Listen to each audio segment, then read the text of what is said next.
বড় ভাই, নিজের আবেগ এভাবে বুকের মধ্যে পাথর চাপা দিতে নেই বড় ভাই। হেতে হার্টের উপর প্রেশার পড়ে, ব্রেনের উপর প্রেশার পড়ে।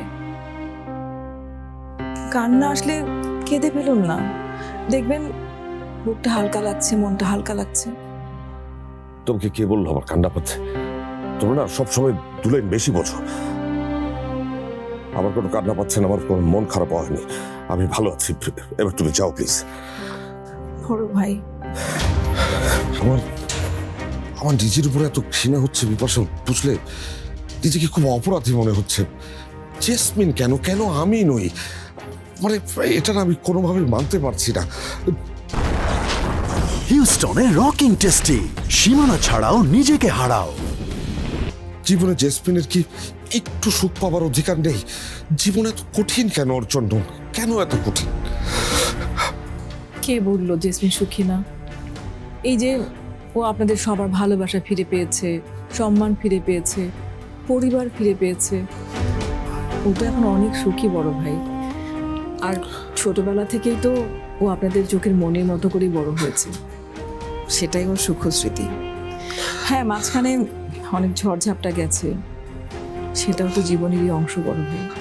কিন্তু বিপাশা, জেসমিন এটা ডিজার্ভ করে না।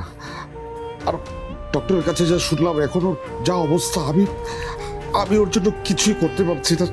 সেটা আরো অনেক বেশি কষ্টের। বড় ভাই, ডক্টর ইমতিয়াজ যা বলেছে আমাদের আসলে সেটাই করা উচিত। জেসমিনের শেষ ইচ্ছাটা। বিপাশা, এটা কখনো সম্ভব? আমি কি করে জেসমিনকে যে বলবো যে জেসমিন তুই বল আমাকে তোর জীবনের শেষ ইচ্ছা কি? আমি আমি আমি আমি এটা পারবো না। সেটা না বড় ভাই, আমি জানি জেসমিনের শেষ ইচ্ছাটা কি। তুমি জানো? জেসমিন চাচ্ছে রাশা আর নাহিয়ানকে এক করতে। রাশা নাহিয়ানকে পছন্দ করে, সেটা জেসমিন জানে, আর সে কারণেই ও চাচ্ছে ওদের দুজনকে বিয়ে দিয়ে আমাদের ভাঙা পরিবারটা আবার জোড়া লাগাতে। কিন্তু নাহিয়ান তো। জানি বড় ভাই, বিষয়টা তো সহজ না, সম্ভব কিনা সেটাও জানি না, কিন্তু আপনি তো এটাই চেয়েছিলেন বড় ভাই, তাই না?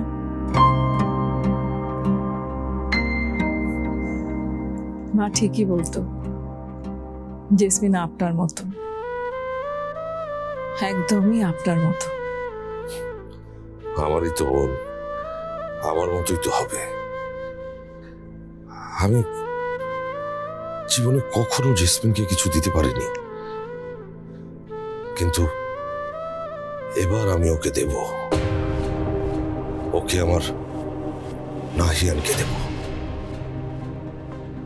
হ্যাঁ বিপাশা, I promise.